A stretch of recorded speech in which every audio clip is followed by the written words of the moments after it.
देखो unit and measurement, देखो हम लोग केमिस्ट्री में किसके बारे में पढ़ते हैं? मैटर के बारे में पढ़ते हैं। मैटर में हमारे जो थे, याद होगा, मैटर प्योर सब्सटेंस और कौन था? मिक्सचर था।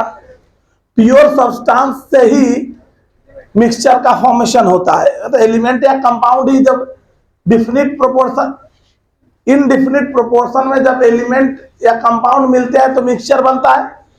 तो अल्टीमेटली जब हम बात करते हैं, थोड़ा समझना इस बात को, प्योर मैटर, याद करो हम बताए थे कि प्योर मैटर कौन होता है? तो प्योर मैटर वैसे सब्सटेंस होते हैं जो एक ही तरह के पार्टिकल्स के बने होते हैं और उनका एक डिफिनिट फिजिकल और केमिकल प्रॉपर्टी होता है। मतलब हर प्योर सब्सटेंस का अपना एक फिजिकल प्रॉपर्टी होता है और उनके उन फिजिकल प्रॉपर्टीज को, जैसे melting point, boiling point, density, ये सब क्या है? ये सब फिजिकल प्रॉपर्टीज है, बाहर से देख के हम लोग बता रहे हैं। तो इन फिजिकल प्रॉपर्टीज को एक्सप्रेस करने के लिए, मतलब प्योर सब्सटेंस के फिजिकल प्रॉपर्टीज को एक्सप्रेस करने के लिए हम लोग क्या करते हैं? मतलब उनको एस्टिमेट, उनका एक्सप्रेशन देने के लिए हम लोग क्या करते हैं? मेजरमेंट की बात करते हैं। यूनिट और मेजरमेंट का कॉन्सेप्ट यूज करते हैं। हर मेजरमेंट का दो पार्ट होता है, एक नंबर होता है और दूसरा यूनिट होता है। जैसे हम कोई भी सब्सटेंस जाते हैं दुकान में ले रहे हैं, अगर हमको आलू लेना है तो हम क्या बोलते हैं ना कि 5 केजी आलू दे दीजिए। तो यहाँ दो चीज आया, एक क्या आया? नंबर, और दूसरा क्या आया? यूनिट आया। समझ में आ रहा है? हम जाके कहते हैं हमको 2 मीटर वायर दे दीजिए, तो यहाँ क्या आया? दो चीज आया, एक आया नंबर और दूसरा आया। मतलब हर जितने भी हमारे प्योर सब्सटेंस है, प्योर सब्सटेंस का अपना एक डेफिनेट प्रॉपर्टी होता है, फिजिकल प्रॉपर्टी होता है। और उन फिजिकल प्रॉपर्टीज को एक्सप्रेस करने के लिए हम क्या करते हैं? हम यूनिट एंड मेजरमेंट के कॉन्सेप्ट का यूज करते हैं। ये बात समझ में आ रहा है? और हर मेजरमेंट का दो पार्ट होता है, एक नंबर होता है और एक यूनिट होता है। क्लियर है बात? जो यूनिट होते हैं, यूनिट तुम लोग पढ़ा होगा, जो फिजिकल क्वांटिटीज होते हैं, physical quantities basically 7 fundamental physical quantity होता है, पढ़ा होगा सब। 7 फंडामेंटल फिजिकल क्वांटिटी होता है। कौन कौन? Mass, length, time, temperature, current, electricity, luminous intensity और अमाउंट ऑफ सब्सटेंस। ये 7 फंडामेंटल फिजिकल क्वांटिटीज होते हैं। और इन 7 फंडामेंटल फिजिकल क्वांटिटीज को रिप्रेजेंट करने के लिए हम जिस यूनिट का यूज करते हैं उसको हम बोलते हैं बेस यूनिट। क्या बोलते हैं? Base unit. समझ में आ रहा है? अब इन 7 फंडामेंटल फिजिकल क्वांटिटी को छोड़ के और जितने भी बचे हुए फिजिकल क्वांटिटीज हैं, उनको एक्सप्रेस करने के लिए हम जिस यूनिट का प्रयोग करते हैं उसको हम डिराइव्ड यूनिट बोलते हैं। क्या बोलते हैं? Derived unit. समझ में आ रहा है बात? ये बात जनरली हम आशा करते हैं कि तुम लोग को जानना चाहिए। तो चलो थोड़ा सा इसको मेंशन कर ही देते, लिख लो, एक पॉइंट लिखोगे। As we know that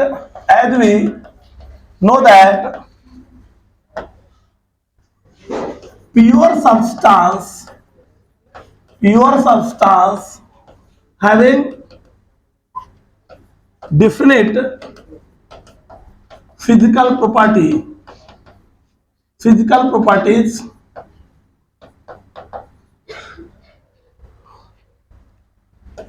like melting point, boiling point, density, etc. To express the physical quantity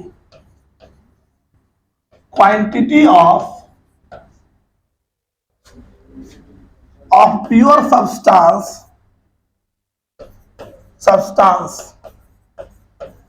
concept of unit and measurement unit and measurement is used.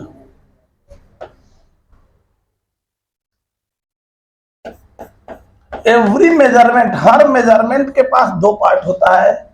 Every measurement has two part. हर measurement के पास दो part होता है. एक numbers होता है या न्यूमेरिकल वैल्यू होता है. एक नंबर होता है, नंबर या इसको बोलोगे और न्यूमेरिकल वैल्यू. न्यूमेरिकल वैल्यू और दूसरा जो होता है वो हमारा होता है कौन? यूनिट. नंबर और न्यूमेरिकल वैल्यू और दूसरा क्या होता है? यूनिट होता है. बात समझ आ रहा है? मतलब सीधा है, फिजिकल क्वांटिटीज के को एक्सप्रेस के फिजिकल और केमिकल प्रॉपर्टीज को, मतलब फिजिकल प्रॉपर्टी यहां लिखोगे to express physical property. Physical property of pure substance, property of pure substance, concept of unit and measurement is used. ठीक है. और हर मेजरमेंट में दो पार्ट, हमारे पास दो चीज आता है. एक नंबर आता है और एक यूनिट आता है. क्लियर है बात? हम जानते हैं कि 7 फंडामेंटल फिजिकल क्वांटिटी होता है. ठीक है. कितने होते हैं? 7. We have 7 fundamental physical quantity. Fundamental physical quantity, physical quantities 7 जो फंडामेंटल होता है. We have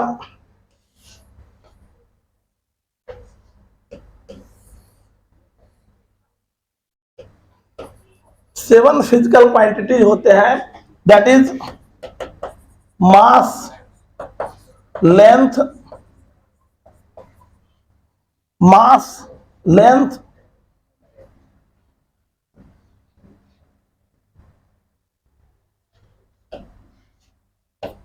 time,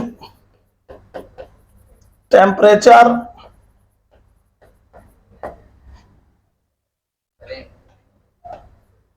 electric current,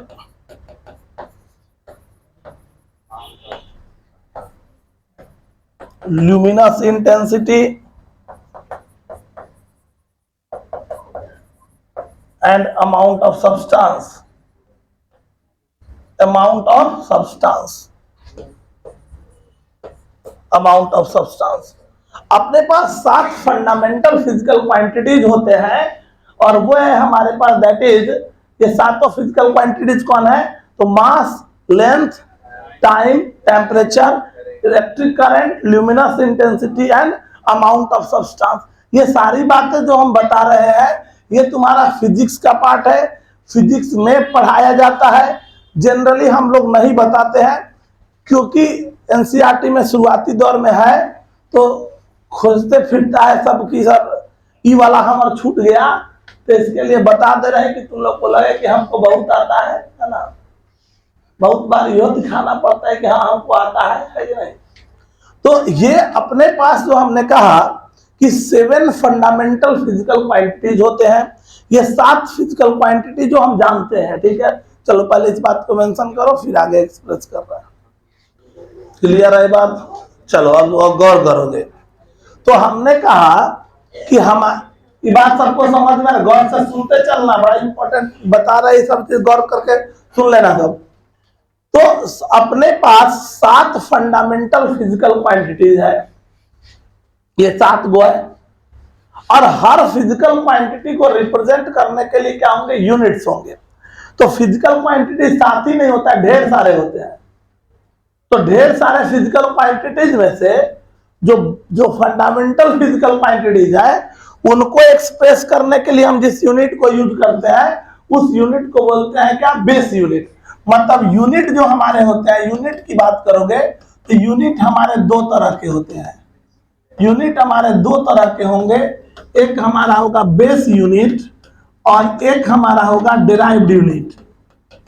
based unit और डिराइव्ड यूनिट, दोनों को अगर तुम समझोगे तो बेस यूनिट जो हमारा होगा ये किसको रिप्रेजेंट करेगा, तो ये केवल फंडामेंटल फिजिकल क्वांटिटी को एक्सप्रेस करने के लिए हम जिस यूनिट का यूज करेंगे वो हमारा कौन होगा, बेस यूनिट। और उसको छोड़ के जितने भी अदर फिजिकल क्वांटिटीज है उनको एक्सप्रेस करने वाले यूनिट को हम क्या बोलेंगे, डिराइव्ड यूनिट बोलेंगे। मतलब ये हो गया the unit used to express unit use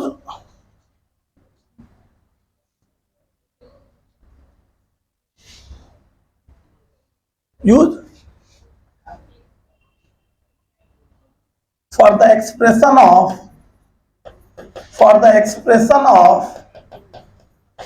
fundamental physical quantity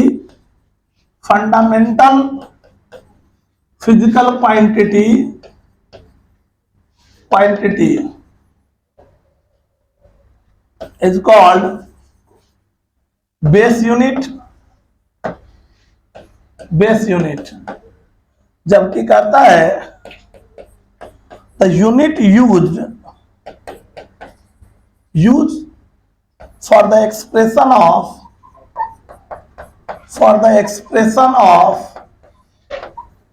other physical quantities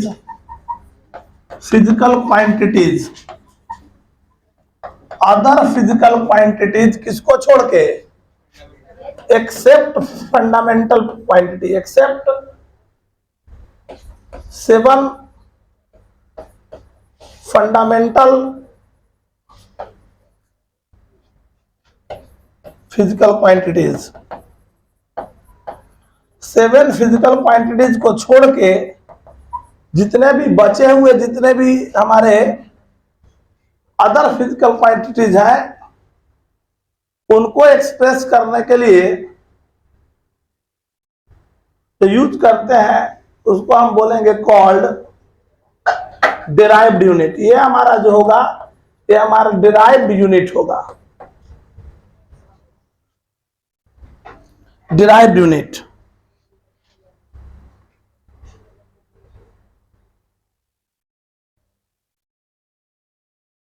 दो यूनिट होते हैं, एक हो गया बेस यूनिट, एक हो गया कौन सा, डिराइव्ड यूनिट। बेस यूनिट कौन हो गया, जो 7 फिजिकल क्वांटिटी को एक्सप्रेस करने के लिए यूज करेंगे वो बेस यूनिट, और बचा हुआ जितना फिजिकल क्वांटिटी है उसको एक्सप्रेस करने के लिए जो यूनिट यूज करेंगे उसको हम बोलेंगे डिराइव्ड यूनिट। बात सबको समझ में आ रहा है। फंडामेंटल फिजिकल क्वांटिटी जो है, फंडामेंटल फिजिकल क्वांटिटी उनका यूनिट जो बेस यूनिट हो गया और उसका सिंबल, ये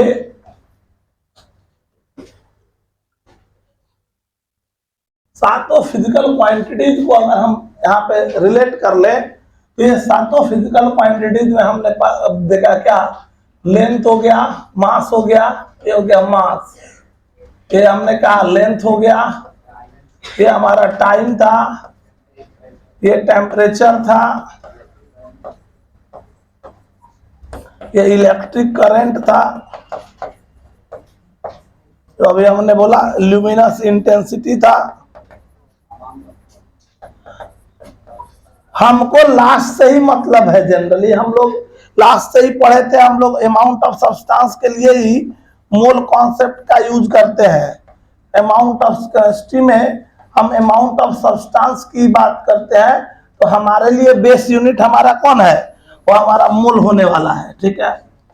तो यहाँ पे अगर हम गौर करेंगे, ये मास हो गया, या लेंथ हो गया, ये इधर टाइम हो गया, ये टेम्परेचर हो गया, और ये इलेक्ट्रिक करंट हो गया, ल्यूमिनस इंटेंसिटी हो गया। अच्छा एक बात और, ये थोड़ा सा एक चीज और तुम लोग जानता होगा, थोड़ा सुन लो एक चीज और, हर जो यूनिट हम देते हैं तो 2 तरह का यूनिट होता है। जैसे हर चीज के दो तरह का भाषा होता है, एक वो क्षेत्रीय भाषा होता है और एक वर्ल्ड वाइज जो जिसका मतलब इंटरनेशनल मतलब कह सकते हो कि एक जैसे हम लोग मान लो मतलब इंडिया में ही रह रहे हैं तो दो तरह का भाषा हो गया, वो क्षेत्रीय भाषा हो गया। मान लो हम बिहार में है तो भोजपुरी हो गया, उधर मतलब कन्नड़ में कर्नाटका में तो कन्नड़ हो गया। मतलब जो जहाँ का है मैं मतलब हर जगह का अपना अलग अलग अलग अलग क्या है लैंग्वेज होगा।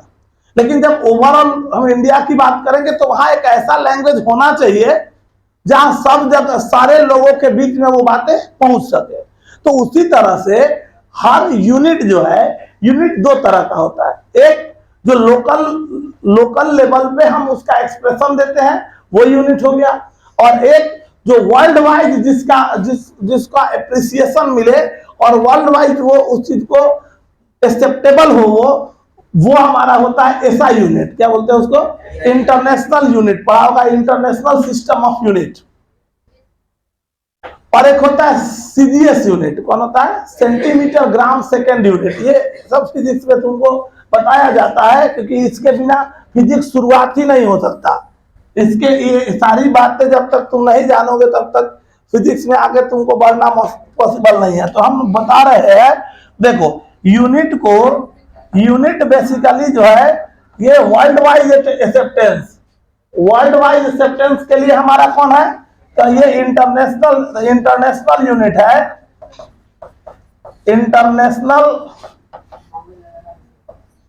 इंटरनेशनल सिस्टम है, सिस्टम ऑफ यूनिट है। इसको हम लोग एसआई यूनिट बोलते हैं। क्या बोलते हैं? SI unit. और दूसरा हमारा होगा कौन सा? ये सीजीएस, बताइए, सेंटीमीटर ग्राम सेकेंड यूनिट। तो ये इसका हर जगह यूटिलाइजेशन नहीं होता, लेकिन ये भी एक यूनिट है। तो अब हम लोग जो भी मेंशन करते हैं वो हम लोग मेंशन कर रहे हैं कौन सा? SI unit. हम लोग जो मेंशन कर रहे हैं वो एसआई यूनिट है। इसी का हम ये बता दिए हैं। जैसे मास है तो मास का हम लोग यूनिट क्या लेते हैं? हम लोग लेते हैं केजी। तो केजी एसआई यूनिट है, जबकि उसको हम ग्राम में एक्सप्रेस करते हैं। मास को ग्राम में भी कर सकते हैं।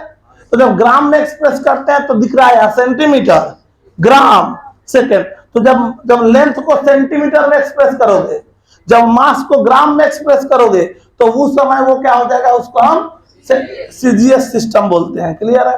तो ये सब बातें तुम वहां जानते हो, बस एक आइडिया हम दिए हैं, याद रखना। मतलब ये जो हम डिस्कस कर रहे हैं, जो चार्ट तुम्हारे सामने दिख रहा है, ये कौन है? ये एसआई यूनिट है। ये जो हम लोग डिस्कस कर रहे हैं ये हमारा एसआई यूनिट है। ठीक है? तो मास का यूनिट हम जानते हैं क्या होता है? किलोग्राम। मतलब इसका सिंबल हम लोग देते हैं क्या? केजी। लेंथ के लिए हम लोग यूज करते हैं क्या? मीटर। मतलब ये हमारा क्या हो गया? एम। टाइम के लिए यूज करता है क्या? सेकेंड। टेम्परेचर के लिए तुम क्या यूज करता है? केल्विन। टेम्परेचर का ऐसा यूनिट केल्विन है, यहाँ पे के यूज करेगा। टेम्परेचर का हमारा जो यूनिट, सॉरी, इलेक्ट्रिक करंट का क्या होता है? एम्पियर। और एम्पियर को ए से डिनोट करेंगे। ल्यूमिनस इंटेंसिटी को कैंडला से यूज करते हैं, तो इसको सीधी। और ये अमाउंट ऑफ सब्सटेंस हो गया मोल, तो इसका सिंबल होता है MOL। MOL जो है वो सिंबल है, MOLE वो यूनिट है। समझ में आ रहा है? सिंबल हो गया MOL। क्लियर है बात? तो ये 7 फंडामेंटल यूनिट्स हैं, फंडामेंटल फिजिकल क्वांटिटीज हैं, जिनके ये यूनिट्स और उनके ये सिंबल्स हैं। क्लियर है बात? पहले इसको लिख लेंगे। बात समझ में आ रहा ना सबको? ऐसे जनरली हम आशा करते हैं कि ये सारी बातें तुम ऑलरेडी फिजिक्स में जान रहे हो और उसको याद रखने का प्रयास तुम कर सकते हो। इसको यूनिट्स याद रहने चाहिए। देखो, जब तक तुमको यूनिट का आइडिया नहीं होगा, फॉर्मूलाज का आइडिया नहीं होगा, क्योंकि ये वही कॉमन फिजिकल क्वांटिटीज हम लिखे हैं जो हमको जरूरत पड़ेगा आगे। हम ज्यादा नहीं लिख रहे हैं, हम उन्हीं को यूज कर रहे हैं जो हमको आगे जरूरत पड़ेगा। तो उनका यूनिट, उनका फॉर्मूला अपने केमिस्ट्री के लिए जितना जरूरत है उसको तो याद रखना ही है। ठीक है? इसलिए ये सारी बातें जितनी आवश्यकता की थी उनको हम कोशिश किया है कि उसको हम लोग मर्ज कर दे, कि वो जो तुम्हारे सामने हो तो तुम उसको अप्लाई कर सको। देखो, अब इसके बाद एक और एग्जाम्पल, एक दो एग्जाम्पल और हम दे रहे थे। ये हमारा छठा था, 7वां। देखो, जो आपने अभी बोला था क्या? वर्क। तो वर्क हम जानते हैं, वर्क क्या होता है? फोर्स इनटू डिस्प्लेसमेंट होता है। तो फोर्स इनटू डिस्प्लेसमेंट तो फोर्स का यूनिट अभी हम लोग देखे क्या था, केजी मीटर पर सेकेंड, या उसी को हम लोग क्या बोले हैं, न्यूटन बोले हैं, ये ना बोले हैं। तो सीधा हो गया, यहां से अगर जाओगे केजी मीटर पर सेकेंड स्क्वायर, ये हो गया केजी मीटर पर सेकेंड स्क्वायर, और इनटू डिस्प्लेसमेंट क्या हो गया, तो डिस्प्लेसमेंट हो गया मीटर, यही ना हुआ।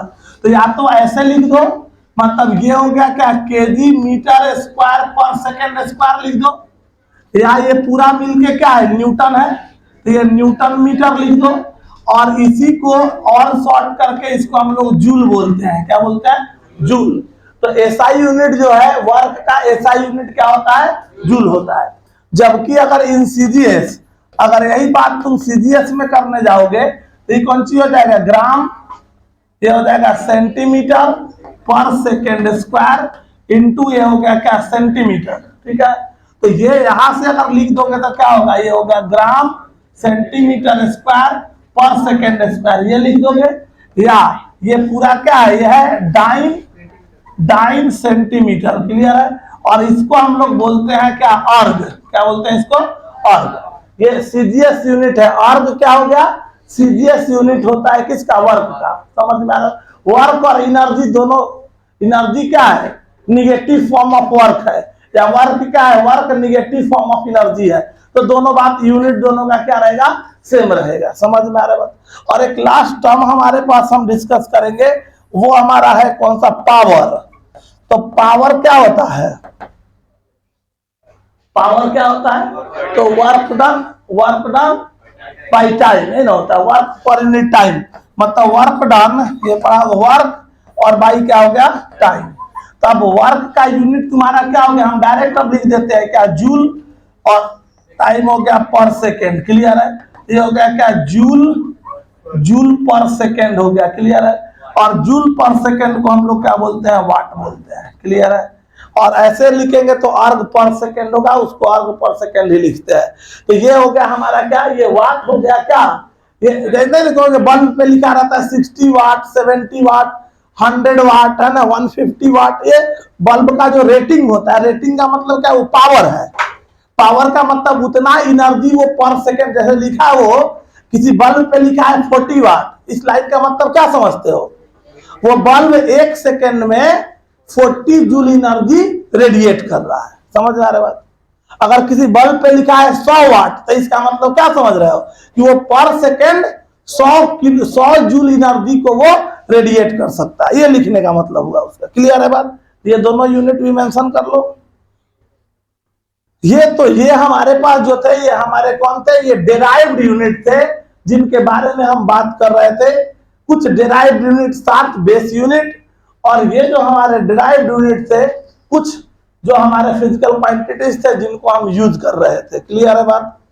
तो हमने अभी बोला कि हर मेजरमेंट, याद होगा शुरुआत किया हमने, और हमने कहा हर मेजरमेंट के पास क्या होता है, 2 पार्ट होता है, क्या क्या होता है, एक नंबर होता था और एक यूनिट। तो यूनिट तो क्लियर हो गया। अब बात आती है किसकी, थोड़ी नंबर को भी हम एक्सप्रेस कर ले, ठीक है। तो नंबर या न्यूमेरिकल वैल्यू, हेडिंग डाल देंगे नंबर, और इसको उतार के हेडिंग डालेंगे नंबर और न्यूमेरिकल वैल्यू। जितना भी क्लास में पढ़ता है उसका घर पे रिवीजन करने का प्रयास करो। बहुत दिन हो गया बोले हुए तो तुम लोग स्लीपर सेल्स है, नहीं बोला जाएगा तो तुम्हें सुतल रहेगा। घर पे जो पढ़ाई करते हो उसका डेली रिवीजन होना चाहिए, ठीक है। अभी क्लास में किसी भी दिन आधे घंटे का टेस्ट हो सकता है जो हम पढ़ा रहे हैं, ये बढ़िया व्यवस्था है। ये बोल के हमको भी अच्छा लगता है और तुम लोग को तो अच्छा लगता ही होगा, क्योंकि हम आशा करते हैं कि तुम लोग रंजन सिंह केमिस्ट्री क्लासेस के सबसे सिंसियर स्टूडेंट्स में से हो। अरे हो ना, कहेगा इसके लिए तो नहीं है कि टेस्ट लग जाए हम लोग का।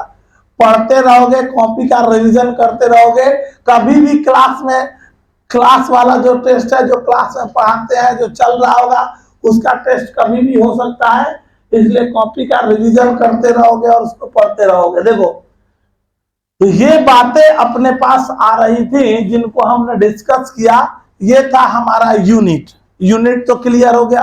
अब आ जाओ थोड़ा सा नंबर के बारे में डिस्कस कर ले। तो अगर नंबर और न्यूमेरिक वैल्यू, क्योंकि हमने बोला था कि हर मेजरमेंट का दो पार्ट होगा, एक नंबर होगा और एक न्यूमेरिकल उसका, और एक यूनिट होगा न्यूमेरिकल वैल्यू। देखो नंबर या न्यूमेरिकल नंबर की बात अगर करोगे तो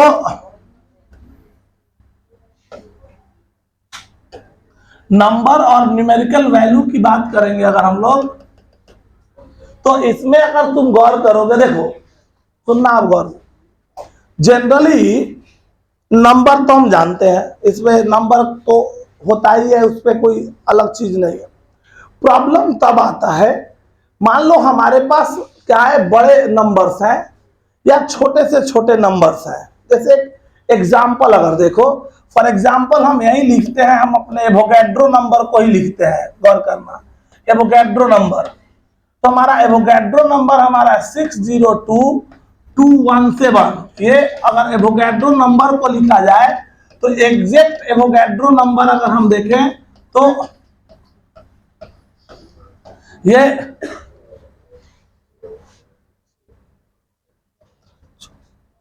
हमारा एग्जैक्ट एवोगैड्रो नंबर जो हमारा है, ये एवोगैड्रो नंबर है। क्लियर है? जो एवोगैड्रो नंबर हम लोग यूज करते हैं 602217 और इधर 000। तो ये जो नंबर हम देख रहे हैं, ये क्या दिख रहा है, बहुत ही बड़ा नंबर है। यही अगर एक नंबर और हम लेते हैं, जैसे प्लैंक्स कांस्टेंट की बात कर लो, प्लैंक्स कांस्टेंट, तो इसमें अगर तुम इस नंबर को देखोगे तो ये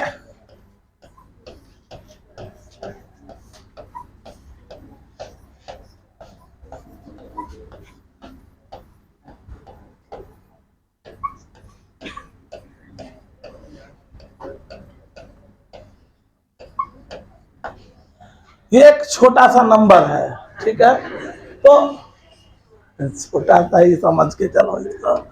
एक छोटा सा नंबर तुमको दिख रहा होगा, हाँ,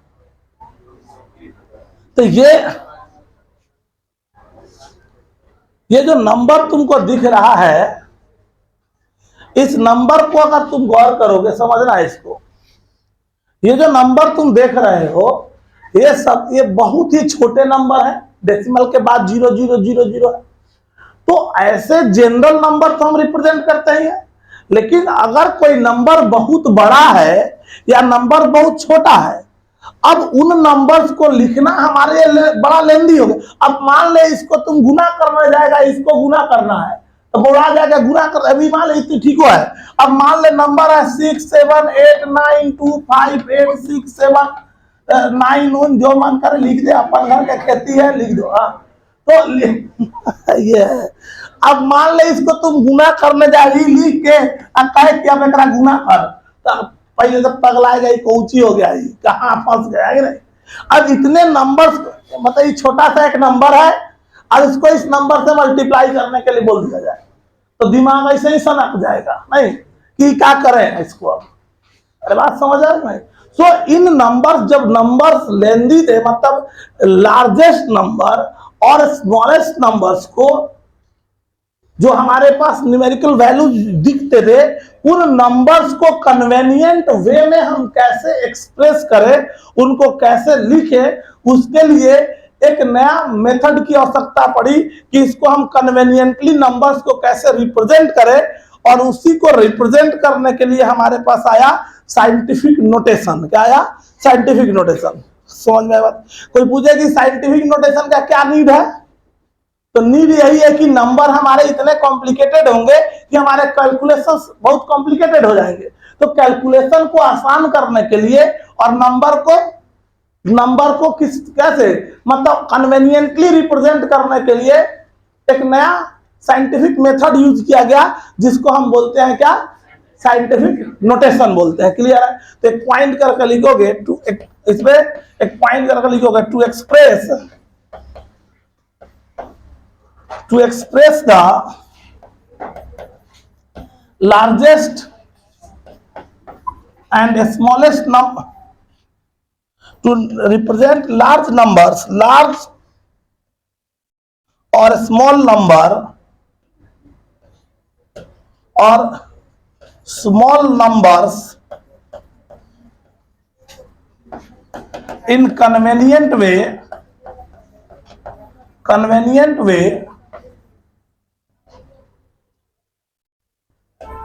a scientific method is used called, इसी को हम क्या बोलते हैं, साइंटिफिक नोटेशन बोलते हैं। साइंटिफिक नोटेशन मतलब जितने भी बड़े नंबर्स हैं उन नंबर्स को आसानी से कैसे एक्सप्रेस किया जाए। इन नंबर्स को, जैसे ये बहुत बड़ा नंबर है, ये लार्ज नंबर है। अभी हमने दो एग्जांपल हमने इसी का लिखा, ये हमारा स्मॉल नंबर है। साइंटिफिक नोटेशन समझ में, जैसे अब देखो अभी नंबर है, तुम लोग पढ़े हो, इस सब पढ़ते आ रहे हो, कौन सा नंबर है, 6.022 इंटू 10 टू द पावर 23 है, पढ़ते हैं ना, ये लिखते हैं ना। तो आप देखो ये आसान है कि आसान है, आसान फॉर्म में लिखा गया, तो इसी कारण इसकी आवश्यकता पड़ी। तो ये जो नंबर है यही लिखा हुआ है, क्या है, ये हमारा क्या है, ये साइंटिफिक नोटेशन है। जबकि अगर इस नंबर की बात करोगे, आगे हम लिखेंगे, इस नंबर को लिखते हैं 6. ये लिखोगे, इसका नंबरिंग है 6.63 इंटू 6.63, ये नंबर थोड़ा सा चेंज कर लोगे, ये 6.62 है, 662,627 है, ये नंबर है। ये फार्मूला ये होता है 6.63 इंटू 10 टू द पावर -34, ये होता है 6.63 -34, समझ रहा है, बहुत कम हो गया, समझ रहा है। तो इन फॉर्मेट में नंबर को हम आसानी से एक्सप्रेस कर पाए, इन नंबर्स को आसानी से एक्सप्रेस कर पाए, इसी के लिए साइंटिफिक मेथड का कॉन्सेप्ट हम लोग यूज करते नजर आते हैं। ठीक है, तो हम इसी बात पे हम जिक्र करने वाले हैं कि आखिर साइंटिफिक नोटेशन है क्या। तो एक बार फिर रिपीट कर दे, जब हमारे पास बड़े बड़े नंबर्स मिलेंगे या छोटे से छोटे नंबर्स मिलेंगे, इनको आसानी से रिप्रेजेंट करने के लिए एक साइंटिफिक मेथड का हम यूज करते हैं, जिसको हम बोलते हैं साइंटिफिक नोटेशन। और इसमें क्या होता है, इसमें हर नंबर को, मतलब in scientific notation every number is represented as n into 10 to the power ±n। ठीक है, इसमें in this notation every number is represented as n into 10 to the power ±n। इसको हर नोटेशन में हम लोग जो लिखेंगे, ये n इंटू, अगर कोई number n into 10 to the power ±n के फॉर्म में रिप्रेजेंट किया गया है, तो हम कहेंगे कि वो साइंटिफिक नोटेशन है और उसके फॉर्म में उस नंबर को रिप्रेजेंट किया गया है। क्लियर है बात, क्या याद रखना है, अगर किसी नंबर को n into 10 to the power ±n के फॉर्म में अगर हम रिप्रेजेंट किए हैं, तो हम कहेंगे कि वो हमारा क्या है, साइंटिफिक नोटेशन। अब ये n क्या है, ये इसकी बात हम कर रहे हैं, तो इस लाइन को मेंशन कर लेंगे। ये बात सबको समझ में आ रहा है। नंबर्स, जब हम नंबर को देखते हैं तो नंबर बड़े बड़े भी हो सकते हैं, नंबर छोटे छोटे भी हो सकते हैं। अभी बड़े नंबर और छोटे नंबर में प्रॉब्लम्स क्या आएगा, पहला तो उनको लिखने में प्रॉब्लम आएगा, रिप्रेजेंट करने में प्रॉब्लम आएगा, और दूसरा रिप्रेजेंट कर भी लिए तो उसको मल्टीप्लाई या डिवाइड करने या सब्सट्रैक्ट करने या एडिशन करने में प्रॉब्लम आएगा। तो इन सारी चीजों को आसानी से कन्वेनियंट बनाने के लिए साइंटिफिक मेथड एक लाया गया और उसी के फॉर्मेट्स में इनको रिप्रेजेंट करना शुरू किया गया, और इसी को हम लोग बोलते हैं क्या, साइंटिफिक नोटेशन बोलते हैं। क्लियर है बात। और ये नोटेशन है n into 10 to the power, यहाँ पे जो नंबर हमारा दिख रहा है, जो साइंटिफिक नोटेशन हमने यूज किया है, साइंटिफिक नोटेशन जो हम यहाँ यूज कर रहे हैं, उनकी अगर तुम बात करोगे साइंटिफिक नोटेशन की, तो ये एक्चुअल में हमारा क्या आया, n into 10 to the power ±n आया। जहां पे n जो हमारा होगा एक नंबर होगा, जो n हमेशा वेयर n एक नंबर होगा जो लाई करेगा एक से लेकर किसके बीच में, 10 के बीच में, ये लाइज n लाइज बिटवीन, हम लिख देते हैं n जो नंबर है वेयर n जो है वो लाई करेगा लाइज बिटवीन 1 to 10, और n जो है वो इंटीग्रल पार्ट होगा। ये n स्मॉल n जो है ये एक इंटीजर होगा जिसका वैल्यू 1 2 3 4 इंफिनिटी तक कुछ भी हो सकता है। क्लियर है?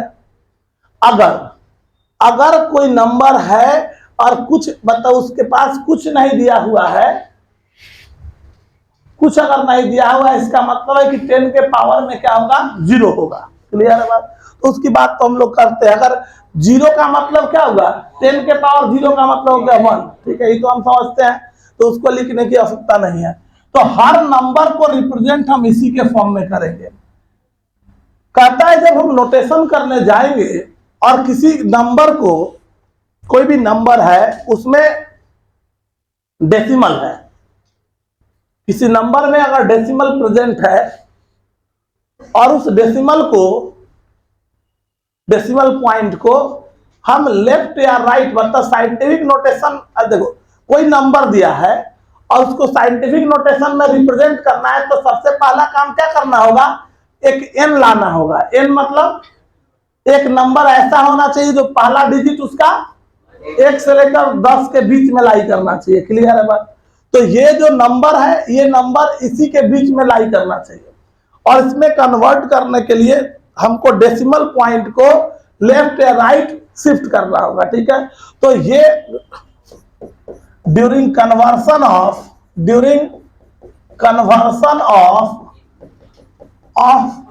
A number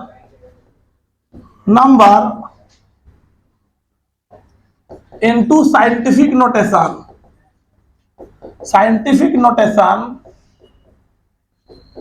notation during conversion of a number into scientific notation, if decimal point is shifted n times to the left, then n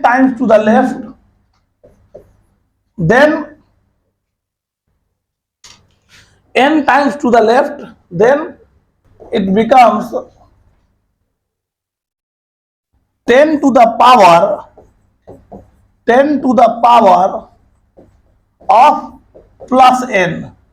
ये कहने का मतलब हुआ, जैसे एग्जाम्पल के लिए ऐसे सोचो, जैसे 3 4 8 5 9 है। ठीक है, 3 4 8 5.9 है, 3 4 8.59 है। ये हमारा हो गया कौन सा? इधर से ये हो गया 3 4.859 है। ये कुछ नंबर्स हम तुमको रिप्रेजेंट दे रहे हैं, ये नंबर्स है, और इन नंबर्स को हमको क्या देना है? इनका साइंटिफिक नोटेशन देना है। इन नंबर्स का साइंटिफिक नोटेशन अगर हमको प्रोवाइड करना है, ठीक है, ये साइंटिफिक नोटेशन देना हुआ। तो देखो साइंटिफिक नोटेशन मतलब क्या समझ रहा है? कैसे देगा? साइंटिफिक नोटेशन के लिए क्या बोले? अच्छा, इसमें कोई डेसिमल नहीं है, तो लास्ट में डेसिमल, यहाँ पे हम एक डेसिमल दे सकते हैं, 0, कुछ नहीं है, मतलब ये कह सकते हैं। इसका मतलब तो वही ना हुआ, इसमें तो कोई दिक्कत नहीं होना चाहिए। अब इस नंबर को साइंटिफिक नोटेशन में कन्वर्ट करना है, तो हमको करना क्या होगा? इसको सिंगल डिजिट में कन्वर्ट करना होगा। सब गौर से सुनोगे, साइंटिफिक नोटेशन में कन्वर्ट करने के लिए हमको पहले कौन सी चाहिए? वो n चाहिए। क्या चाहिए पहले? और n क्या चाहिए? 1 से 10 के बीच में लाई करना चाहिए, और 1 से 10 के बीच में लाई कराने के लिए इसका जो ये नंबर है, इसी के आगे डेसिमल डालना होगा, है ना, तभी ना 1 डिजिट का आएगा। तो इस डेसिमल को मतलब उठा के हमको कहाँ पहुंचा देना है? यहाँ पहुंचाना है। अब यहाँ पहुंचाने के लिए हम किधर जा रहे हैं? हम लेफ्ट जा रहे हैं। कितना टाइम्स गए? 1 2 3 4, कितना टाइम्स का? तो डेसिमल को जब यहाँ बैठाए, तो यहाँ बैठाने के लिए हमको किधर जाना पड़ा? हम इधर लेफ्ट साइड में 4 टाइम्स गए हैं, तो पावर में क्या हो जाएगा? +4 हो जाएगा। बात समझ में? यहां पे अगर हम जाएंगे, देखो यहां पे भी हमको क्या चाहिए, डेसिमल तो यही चाहिए 4859, यही है। मतलब इस डेसिमल को उठा के क्या यहां पहुंचाना है, कितना टाइम्स गया इधर, 1 2 3 तीनों टाइम्स हो गया ना, तो 3 टाइम्स इधर मूव किया तो 10 टू द पावर कितना हो गया 3।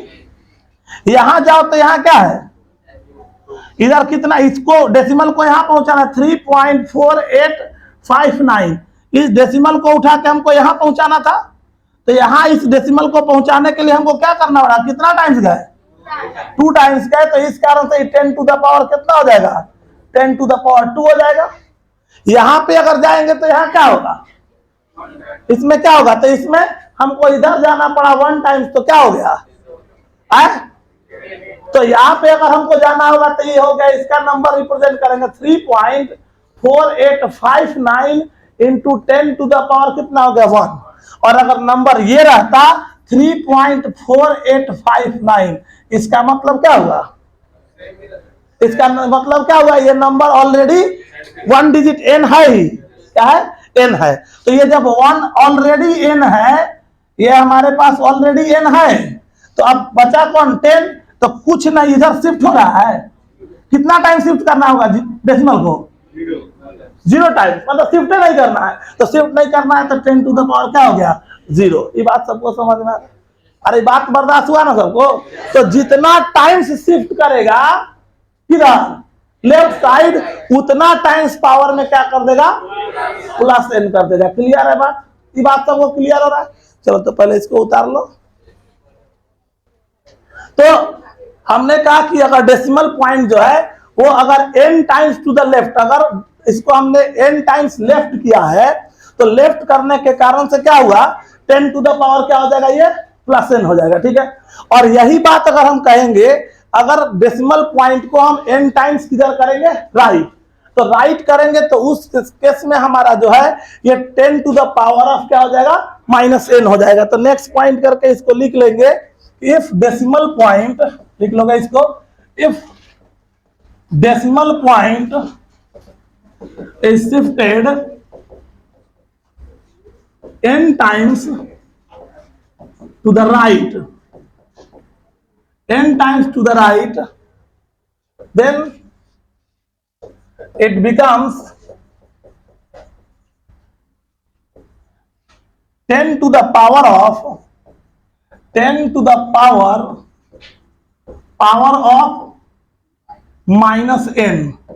मतलब जो नंबर है n into 10 to the power -n हो जाएगा, ये नंबर हो जाएगा। कहने का मतलब ये हुआ, कुछ एग्जाम्पल पे ले लो, जैसे एग्जाम्पल के लिए 0.0038 हो गया, 0.000038 हो गया, 0.000038 हो गया, ये सब नंबर्स हो गए। क्लियर है। तो ये जब नंबर्स हमारे पास है, इन नंबर्स को हम साइंटिफिक नोटेशन में रिप्रेजेंट करना है, तो ख्याल ये रखना है कि हमारा जो नंबर होगा उसमें हमारे पास क्या है, इसको अगर कन्वर्ट करोगे तो क्या करोगे, सबसे पहले नॉन जीरो डिजिट यही है 3, तो हमको यहां से इसका रिप्रेजेंटेशन देना है, तो सबसे पहला काम क्या करना होगा, नॉन जीरो डिजिट जो n है वो 1 से लेकर 10 के बीच में लाई करना चाहिए। तो ये तो 0 है, नॉन जीरो डिजिट कौन हुआ, 3 ना हुआ, तो यहाँ कौन होगा 3 और क्या हो जाएगा 0.8, यही होगा। अब इसके लिए हमको इस डेसिमल को उठा के यहाँ शिफ्ट करना है। डेसिमल को कितना टाइम शिफ्ट किया है, 3 टाइम्स शिफ्ट किया है। किधर शिफ्ट किया है, राइट साइड में शिफ्ट किया है, तो ये कितना हो जाएगा 10 टू द पावर -3 हो जाएगा। क्लियर है। यहाँ करोगे तो इस डेसिमल को उठा के यहाँ शिफ्ट कर रहे हैं कितना टाइम्स, 5 टाइम्स, तो ये हो गया 3.8 इंटू 10 टू द पावर -5। और यहाँ पे जब हम शिफ्ट करेंगे तो ये कितना टाइम शिफ्ट किए हो तुम, तो यहाँ पे तुम 7 टाइम्स किए हो, तो 3.8 इंटू 10 टू द पावर -7 हो जाएगा। इतना बात सबको समझ में आ रहा है, क्लियर है बात सबको। चलो तो पहले लिख लोगे इसको।